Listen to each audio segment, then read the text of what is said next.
Morning, everybody. How are we doing today? I can tell in my playback here that my camera is flipped again today. So hopefully I remember to flip it in editing. It was fine the last couple episodes without having to be edited. So it's just a frustrating thing on my phone that I guess it's just some glitch that's present in the system. So today we're going to talk legacy records again. We're going to talk about two of my favorite artists. We're going to do kind of a twin bill here. We're talking about Bill Evans and Chet Baker. And you could argue that these are the two most collectible white jazz musicians in terms of what their records fetch. Early Chet Baker Pacific stuff could go for hundreds of dollars. His Riverside stuff doesn't get quite that level of, but they still could go for pretty good money, old Chet Baker Riversides. And then Bill Evans' Riverside output could go for thousands of dollars for old pressings that are in good shape. They're both kind of giants that appear today in a fairly synonymous role with how they appeared at the time. Baker's still a fairly big name in jazz circles today, and he was absolutely one of the biggest names in jazz in the 50s. He was winning the Playboy Jazz polls, the Downbeat polls. He was a favorite trumpet player and a great singer that was equally billed at times as a singer and a trumpet player. He had the debonair looks, the kind of James Dean kind of gaunt, but well-defined features. He was handsome, but he was also not a very good person from a lot of the stories, and a drug habit that was on par with Charlie Parker's, and just a difficult person on a lot of levels. And I've heard that as he got older, there was still a lot of that, but there was some seasons of mellowing as well. I'm not an expert on the guy's life, but I do have heard a lot of feedback from other people when I post Chet Baker records on the various Facebook groups. You get a lot of comments on things and that you kind of just like, oh, really? Interesting. I never pay too much attention to some of that stuff, but yet at the same time, I talk about using someone's personality to help define what they're saying and playing. And so Baker's obviously a guy whose connection to his habit is front and center, and I think he speaks about it in his playing a lot. The desperation, the hunger, the thirsting, the sorrow, it all speaks of that relationship I think he has with his drugs. And, he has other difficult relationships in his life, we all do, but I always feel his addiction kind of front and center in a lot of what he has to say and play. But I still love Baker. I love his tone. It's contemplative. It's, like I said, it's laced with sorrow. It's laced with, I would say, regret. There's a whole degree of blue in Chet Baker that's intriguing and compelling. It's on par with Miles in some ways. The dour darkness. There's clouds in those skies a lot of times when Miles is doing what he does. And with Baker, you get a lot of that same synergy, that same feeling of difficult terrain, emotional clouds. His tone is somewhat softer and cleaner than Miles, and I think Baker's better at up-tempo stuff than Miles. Miles, of course, was the champion of the mute, but Baker could play a mean ballad even with a clean tone. Again, there's just that feeling of desperate longing that comes across in a lot of his playing, especially when he's in smaller group settings. When you get to those bigger ensembles, like with the Jack Montrose, some of the stuff at Pacific, great little 10-inch here. This is Pacific number 9, probably 1953, with a pretty good little ensemble of guys here. Mostly West Coast cats. You got Jack Montrose, who is out of Chicago, if I remember, but he's like a real competent arranger, a good tenor player, who had also a very bad drug habit that sidelines him from jazz for a while. And by the time he came back to be sober in the mid 60s, the cool and birth of the cool sounds that Montrose was arranging and playing and composing had kind of passed jazz by. And he spent time as a Vegas casino player, going that circuit and playing in the casinos. And Montrose does make a return to music in the 80s, but he definitely derailed his career with his drug habit. The great Herb Geller's on this, who's a great tenor player. I love his work on Emerson and on Jubilee. And his wife Lorraine's actually a fantastic piano player as well. You have Bob Gordon, another great baritone sax player, a big part of that West Coast scene. Russ Freeman, one of the great young innovative piano players from the West Coast scene, who does a number of things with Chet Baker. And then you also have Joe Mondragon on the bass and Shelly Manne on the drums. So it's a fairly all-star West Coast ensemble that you get here with the Chet Baker ensemble. Great little cover. Almost looks like a Burt Goldblatt, don't it? But I don't think Goldblatt does any Pacific stuff. But there's an element of the birth of the cool to Montrose. And this is West Coast cool. It's got a little up-tempo and movement, but it's not the aggressiveness or the brightness or the intensity. And there's more composition, more arrangement. There was Cooper. It's a great little session, but it's a long place. That's almost cool bop right there. That's kind of up tempo. This is fine, early Baker, but again, he's doing a lot of drugs. He's doing a lot of part of that scene, that cool West Coast scene. There was a lot of things going on, and I like Baker early, but I like Baker more middle. And while I love his work at Pacific, and it goes for really good money, it's really Baker's work at Riverside that I really fell in love with. And even that has ups and downs. Some of it's more compositionally driven, some of it's more just kind of bluesy driven. This record right here, just entitled Chet, which I have on OJC. I wouldn't mind an original Riverside of this someday. It's number 299 in the Riverside catalog. So they start at 200 with the Modern series. So it's in the first couple years of the Riverside becoming a modern label. And I've talked about this record several times before, which is partly why it's my Chet Baker legacy record, because I love it.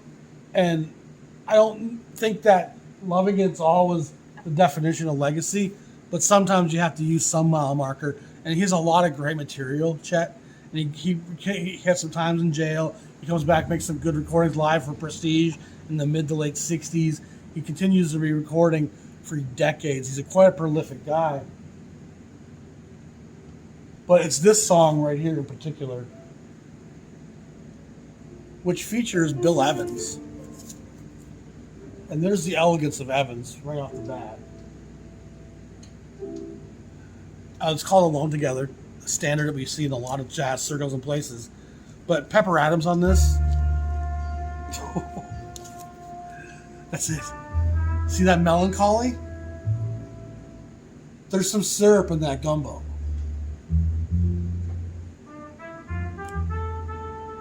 There's a calling, a yearning, sadness. It's just a dream state, but it's kind of a sad dream state. And I don't think Baker ever sounds better. Kenny Burrell's on this. Like I said, Pepper Adams is playing the baritone. And Pepper is just as much in sync with Baker as you can be. When Pepper comes in here,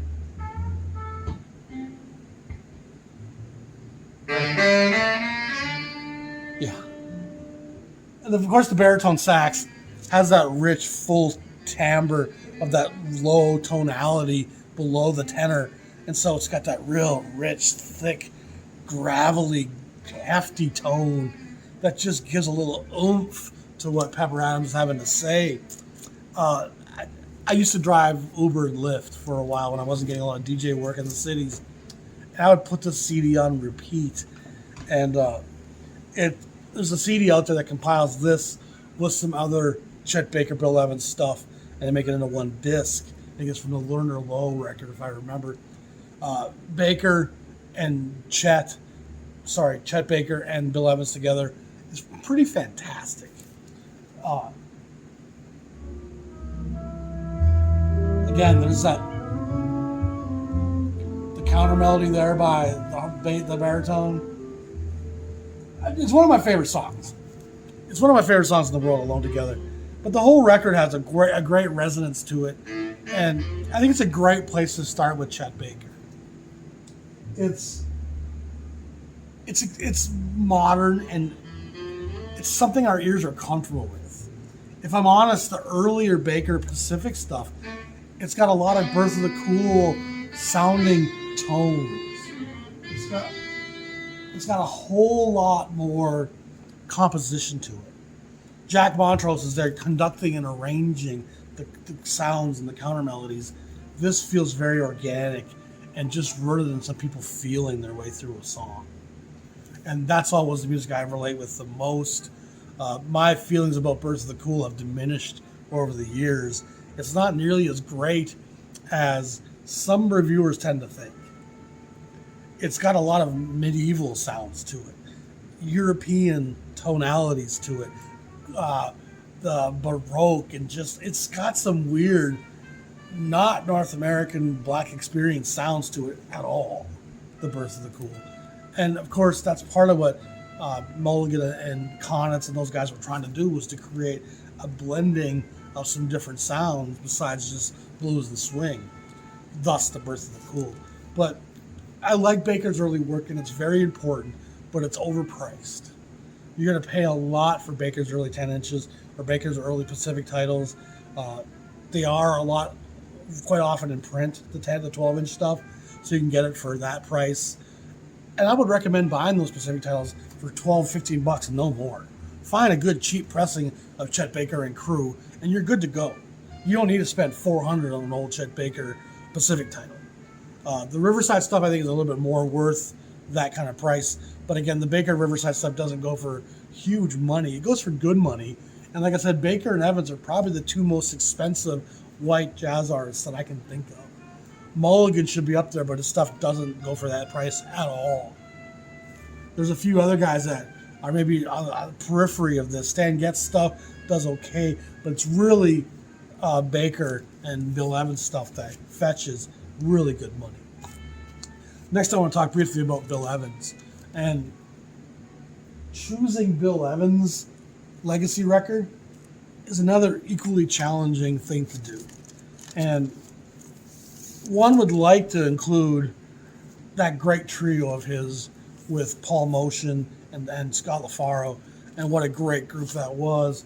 Portrait in Jazz is a great example of that group. LaFaro is just a revelation. And my friend Jean-Michel has told me that part of LaFaro's style was something Ray Brown was showing him. Ray Brown was one of the greatest bass players of all time, but Ray didn't feel like that style was going to work with what he was playing with Oscar Peterson and whatever he was doing at that time. And Scott comes along and brings a real integral part of the music at all aspects of the music. He's always he's never just laying back playing a rhythm pattern. He's always playing melody and counter melody and excuse me, being one of the lead parts of the music. And he's very punctuated and very dynamic. He's a really brilliant player, Scott LaFaro. And so it's hard to not want to go with something from that trio. However, this has always been my favorite Bill Evans record. And there's probably a lot of people who would disagree with it. But Philly Joe Jones and Sam Jones are backing him here. So it has him in a very kind of contemporary but modern setting. And he's as close to sounding like a Red Garland or something on this as he gets. Some of the other ones become a little bit more, I want to say experimental, but compositional. I love all his work. I really do. Especially all his Riverside work. His stuff at Verve is still interesting, but Verve had a lot of impact on the direction of artists and the oversight of production. And I would argue that Evans' migration to Verve probably had the least amount of oversight from Creed Taylor and Verve that any of the artists they brought in did. Like, they changed Jimmy Smith a lot. They changed Wes Montgomery a lot. You know, I mean, they changed a lot of those guys dramatically. They didn't have that same effect on Evans. Evans' stuff still stays fairly Evans-like, even though there's more disparity from record to record on what they sound like and what the size of the groups are and that type of stuff. Evans' Riverside stuff is very all kind of in sync and similar in vein. But this one's probably the most straightforward, modern, small group. Again, you have the great Sam Jones on the bass and Philly Joe on the drums. And then the pieces are all kind of contemporary. There's great little reviews on the front here from Miles Davis, George Shearing, and Ahmad Jamal. Of course, Miles is one of the great emissaries of the music, but George and Ahmad were two of the leading pianists of that time. So to have them referencing on the cover, you have Julian Cannibal Adderley as well. It's some glowing stuff for an up-and-coming guy who was about to really become a prominent figure on the scene. And working with Miles Davis in 59, parts of 58, I think he tours with Miles in 58 and records with him briefly in 59. He never stayed as a working member of the group too long, but working with Miles, especially with Kinda Blue, has elevated Evans into the hierarchy of the jazz pantheon. He's definitely become a household name in jazz circles, and his records fetch really high prices for these old Riversides, especially. But again, label makes all the difference. His Verve stuff goes for 30, 40, 50 bucks. His Riverside stuff goes for hundreds, up to thousands. So these are tough records to find. So you want to find the old OJCs if you can that sound just as good and cost you maybe 20, 30 bucks, not 2, 3, 4, 5, 700. So OJCs are hard to find nowadays, but they're still out there. And then you can't talk about this record without talking about Peace Piece, which is this wonderful melancholic piano piece that's just delightful. It's elegant, it's sophisticated, it's euphoric.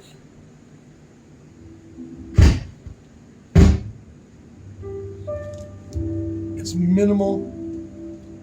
At parts, at times, it sounds like some of the great work that Brian Eno does with the pianist Harold Budd. And Brian Eno, of course, is a great modern producer. He was part of Roxy Music initially, but he became a production guy and produced a lot of great rock and roll records across the scale of the industry.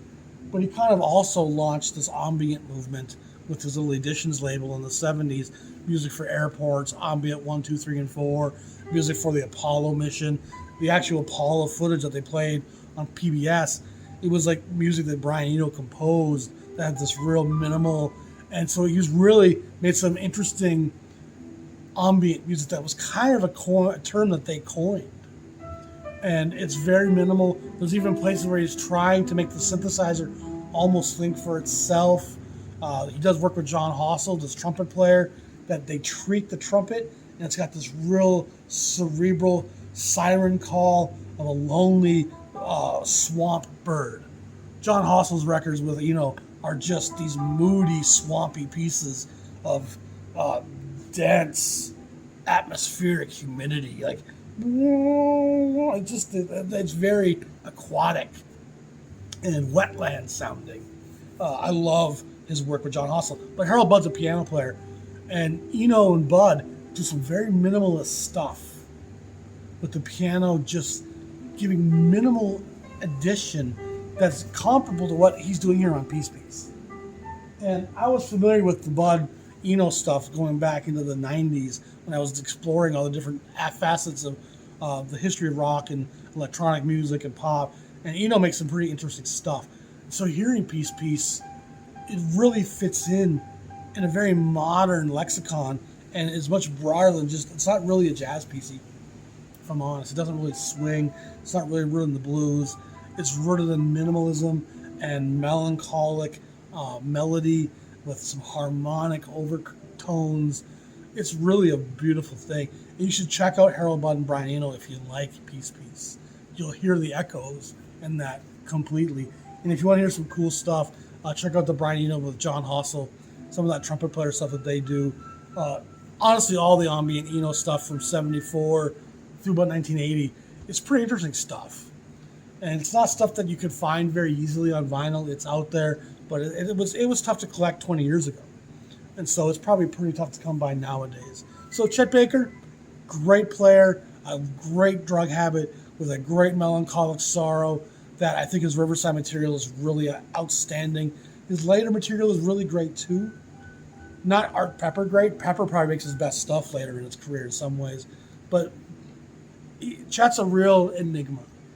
And there's times where he's playing is pretty awful and sour and effed up. And there's times where Baker can just take you away and you can ascend with him. And then, again, Evans is a real special, unique part of the jazz canon. He crosses borders really efficiently. And he was one of those cats that played with the brothers a lot. And like Pepper Adams, he just felt like he belonged there. He was in the right place. And Evans' work is often very centered around the black labels and the black community, although when you get with Motion and LaFaro, it's a pretty white group.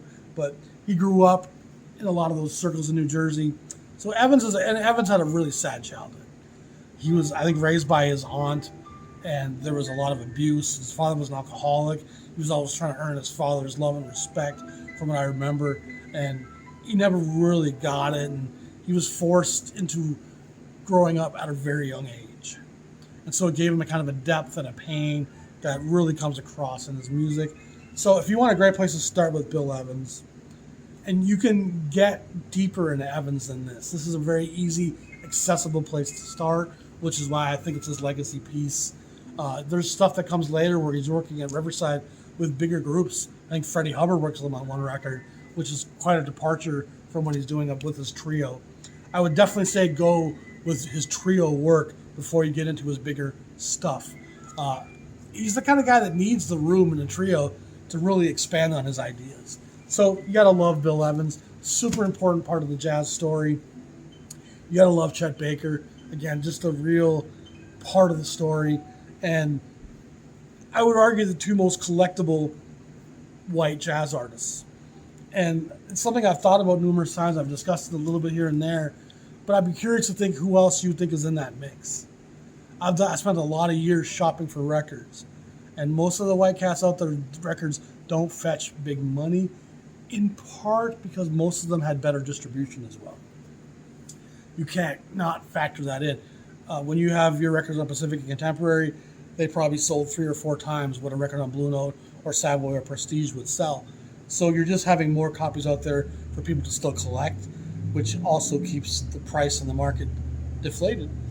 Whereas those Blue Note records, those old Hank Mobleys, sold 3, 4, 5,000 pressings at the time, and so finding the old ones are just beside a dinosaur status. They're difficult pieces to come by. So that wraps up today's episode. If you enjoy the channel, please subscribe. Old Philadelphia Warriors, Wilt Chamberlain, one of the great players of all time. It's a cool jersey. If you want to subscribe to Patreon and pledge a few dollars a month, that's always appreciated. If you want to buy a t-shirt or merchandise in the Jazz Shepherd store, that'll be in the description below. Hit that like button. Y'all be safe. Have a great day. We'll talk to you soon with more jazz. Peace.